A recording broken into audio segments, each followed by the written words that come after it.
We saved into that account for 2 years, for a house, for a future, for us. The week before our wedding, my fiance drained every last cent and decided I wouldn't notice until the honeymoon. He was wrong about exactly one thing. I knocked it first, and I said nothing. My name is Elena March, and this is the story of the 6 days between the moment I found out and the moment I let him find out that I knew. 6 days. I want to walk you through all of them because what I did in those 6 days is the reason I'm telling this from a life that's mine again instead of from the wreckage he planned for me. Let me start before they count. Let me start with who I thought he was. His name is Adam. We met 4 years ago. And for a long time, he was the easiest person in the world to love. He remembered how I took my coffee. He called his mother on Sundays. He talked about our future like it was a real place we were both walking toward, hand in hand. When he proposed, he cried. I believed those tears. I still think about them. I tell you he was easy to love because I need you to understand this wasn't a case of ignoring obvious red flags for 4 years. They weren't red flags waving in my face.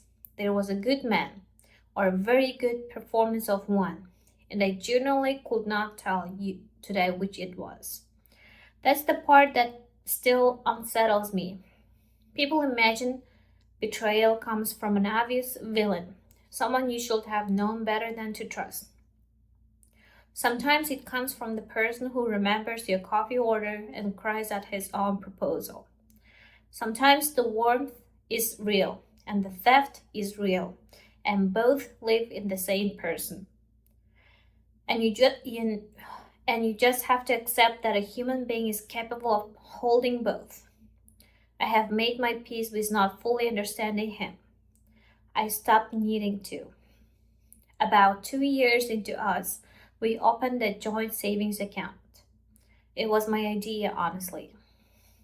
I wanted us to build something together, something we both our names on it, a foundation.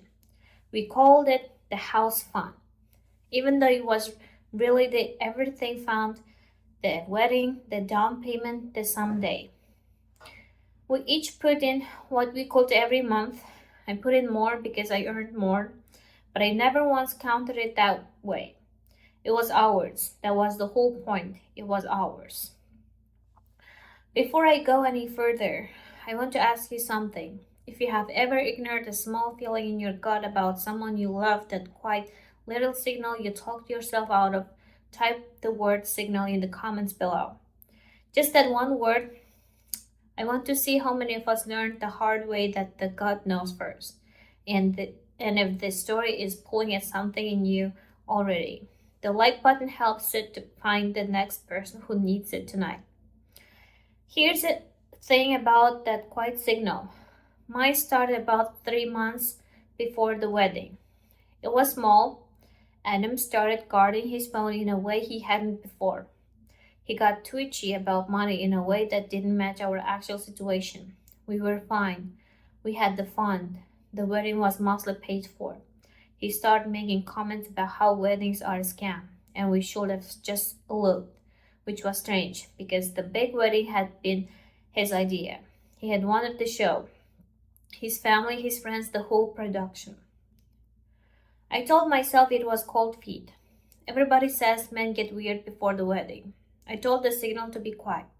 I'm telling you this so you know I'm not some all-seeing genius who caught everything. I almost missed it.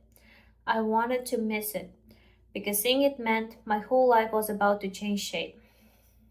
Then, 8 days before the wedding, I went to transfer money for the final catering payment. I opened the banking app. I looked at the house fund. 2 years of saving, gone. The balance was $11 and change. I want to describe the exact feeling because I think some of you have felt it or will, and I want you to know it passed. It was like stepping off a stair that isn't there, that lurch. My ears actually rang. I sat down on the kitchen floor. I remember the tile was cold, and I stared at the number until it stopped looking like a number. And then something in me went very, very calm, because here's what I noticed sitting on that floor. The withdrawal weren't one big transfer. They were a series, spread over the previous 6 weeks, small enough that if I had been checking, I might have assumed they were normal. He had been moving our money out slowly, deliberately, into an account I didn't have eyes on. This wasn't a panic. This wasn't a mistake. This was a plan.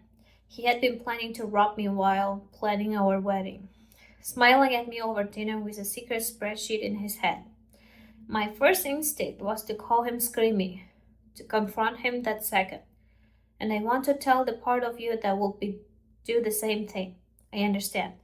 But I want you to hear what I understood on that cold floor because it changed everything.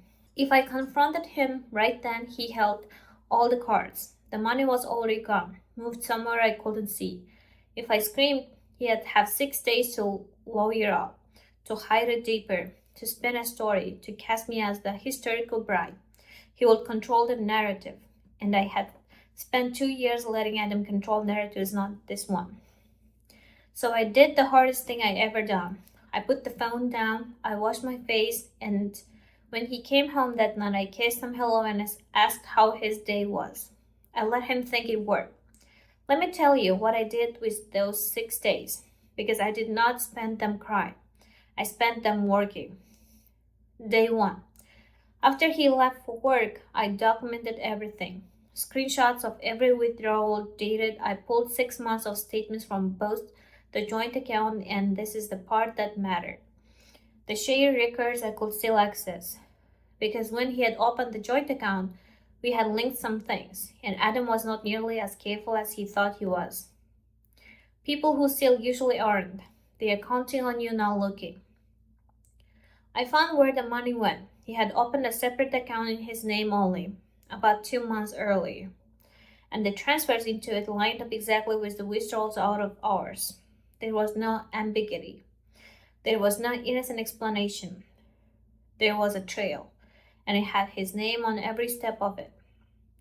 I need to pause here, because I know some of you are listening to this while your own gut is trying to tell you something. Maybe about money, maybe about someone. I put together a free resource for exactly this moment. It's called the Quiet Paper Trail, a simple checklist for protecting yourself financially when something feels off. Before you confront anyone, what to document, what to screenshot, which accounts to check, and the steps to take that protect you instead of tipping off the person you are worried about. It's completely free. In the description, the pinned comment below. If your God is talking to you right now, this is for you. Please don't wait like I almost did. Day 2. I called a lawyer. Not a divorce lawyer. We weren't married yet. That was a strange grace of the timing. I called a lawyer who handled financial disputes, and I laid out everything I had. And she told me something I did not know, something that changed the shape of those 6 days entirely. She told me that because the account was jointly held, and because I could document that the withdrawal funds were being moved into an account solely in his name, this wasn't a murky couple's fight about money. This was potentially a conversation of jointly owned funds. There were real legal steps I could take. She told me exactly what to do and exactly what not to do. And the most important thing she said was this: do not tip him off until the paperwork is ready. Let him stay comfortable. I let him stay comfortable. I could do that. I had been doing it for 2 years. Day 3 and 4, I got quiet and strategic. I moved my own income, my paychecks, my personal savings that had never been in the joint account into an account he had no knowledge of and no access to. I made sure that everything that was genuinely mine was somewhere he couldn't touch it if he tried the same trick in reverse. I updated passwords he might have known. I did all of it calmly in the hours he was at work. And every evening I came home, made dinner, and asked about his day and watched him lie to my face about how excited he was for the wedding. I also made a list. This sounds cool. But it was the opposite of cold. It was how I stayed sane. I wrote down every shared obligation we had: the apartment lease, the car we co-signed, two credit cards with both our names, the vendors for the wedding and who had already been paid, and with whose money. I went through every single one and I figured out with my lawyer how to cleanly separate my life from his without leaving a thread he could pull later. Because that's the other thing about someone who plans a betrayal. They leave threads on purpose. I shared debt here, a cosine thing there.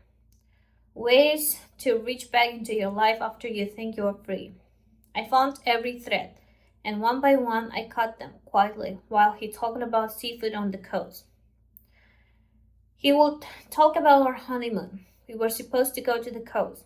He would talk about the little house we had rented, the seafood, the walks on the beach. And I understood listening to him what his actual plan had been. He was going to marry me, take me on the honeymoon, spend partly with money he had stolen from our joint future, and by the time I noticed that the fund was empty, probably weeks later, once we were legally married and everything was more tangled, he'd have some story ready. I moved it for safety. I was going to surprise you. Married, it would have been a nightmare to untangle. That was the whole point of the timing. Marry first, explain later. Trap me in it. He had miscalculated by 8 days. Day 5 was the hardest, because on day 5 his mother called me to talk about the settings chart. So happy, so warm, and I had to sit there and talk about where to put his cousins while knowing what her son had done. I want to be honest with you. That was the day I almost broke, not because I doubted myself, because the whole beautiful machine of the wedding was still running. Everyone still believed in it, and I was the only one who could see the crack running straight through the middle. But I held, because the paperwork wasn't ready, and a calm woman with her paperwork ready beats a screaming woman every single time. Day 6. The paperwork was ready. My lawyer had prepared everything. I had the documentation of every transfer. I had on advice, secured what could be secured. And now I had a choice about how to end it. I could have done it with lawyers and letters and never said a word to him directly. But I'm human, and after 2 years of letting him control every narrative, I wanted to be in the room for this one. So that evening, I made him his favorite dinner. I let him talk about the honeymoon one last time. And when he was relaxed, comfortable, a glass of wine in, I slid a folder across the table. He opened it, and I watched his face do the thing I had done on the kitchen floor 6 days earlier. The stare that isn't there, the lurch. Inside was every screenshot, every dated transfer, the statement from his secret account with his name on it, and on top, a letter from my attorney. He started with the story, of course he did. Elena, I can explain. I was going to tell you. I moved it to protect us from wedding stress, and I just let him talk. I didn't scream. I didn't cry. I had done all of that quietly days ago, alone. I let him build his little tower of explanation, and then I said the only thing I had rehearsed. I have known for 6 days, Adam. Everything you are saying right now, I already know is a lie. And everything in that folder, my lawyer already has copies of. The wedding is off. And you are going to return every cent because the alternative is a legal problem much bigger than a cancelled wedding. The comfortable drained right off him. And then I watched him cycle through all of it. Fast like a man flipping through cards looking for the one that wins. First explanation. Then, when that hit the wall of the folder, the anger, how could I go behind his back? How could I not trust him? Did I hire a lawyer on my own fiance? I almost laughed at that one. Then when the anger found nothing to grab onto, the softness, the tears, the same tears from the proposal, and God help me, for years of loving him meant some part of me still flinched toward them. But I had spent 6 days building something those tears couldn't wash away. A folder, a paper trail, and a version of myself that no longer needed him to be honest. I let him cry. I didn't reach across the table. I just waited the way you wait for the weather to pass. Save it, I said finally. You practiced looking surprised for our wedding day. You didn't practice for this. Before I tell you how it ended, I want to talk to the people who typed signal earlier. You know that feeling, the gut whisper you talk yourself out of? I need you to hear this. The signal is not a paranoia. The signal is information arriving before you are ready to admit it. I almost married mine into a disaster because I wanted the signal to be wrong. If this is landing with you, take a second and hit that like button. And then stay with me, because the ending is the part I almost must want you to have. Here's how it ended. The wedding was cancelled. That was it. On kind of order. The calls, the vendors, his family, and the questions. I kept my explanation simple and true. Adam, I had a serious financial dishonest issue and I would not be marrying him. I did not perform my pain for anyone. I did not owe the crowd a show. He returned the money, faced with documented evidence and the lawyer's letter. The man who had so many explanations suddenly had none. It's remarkable how fast a story collapses when the other person already has the receipts. I moved out. Well, technically, he moved out, since the lease turned out to be another thing he had quietly sorted in those 6 days. I kept our friends who were actually mine. I lost a few who chose to believe his softer version. That sorting turned out to be a gift. I just didn't enjoy the wrapping. And here's the part I want to tell you with, because it's the part that actually matters, more than the money, more than the folder across the table. For 2 years, I had made myself smaller so Adam could feel bigger. I let him steer. I told my own God to be quiet. And the thing I learned in those 6 days is that the calm I found on that kitchen floor, the calm that let me document instead of scream, plan instead of panic, the calm was always in me. He hadn't taken it. He had just spent 2 years convincing me it wasn't there. It was there. It is still here. I had just never had a reason big enough to use it. I'm not going to tell you that what he did was a gift, because that's the kind of thing people say to make betrayal sound tidy. And it wasn't tidy. It was awful. But I will tell you that the woman who slid that folder across the table is someone I like a great deal more than the woman who put more into the house fund every month and never once let herself count it. So if your God is whispering something to you right now about money, about someone, about a feeling you keep explaining away, I'm asking you, as someone who almost didn't listen. You don't have to scream. You don't have to blow up your life in an afternoon. You can get quiet. You can get your paperwork ready. You can protect yourself first and feel your feelings second. The calm is in you too.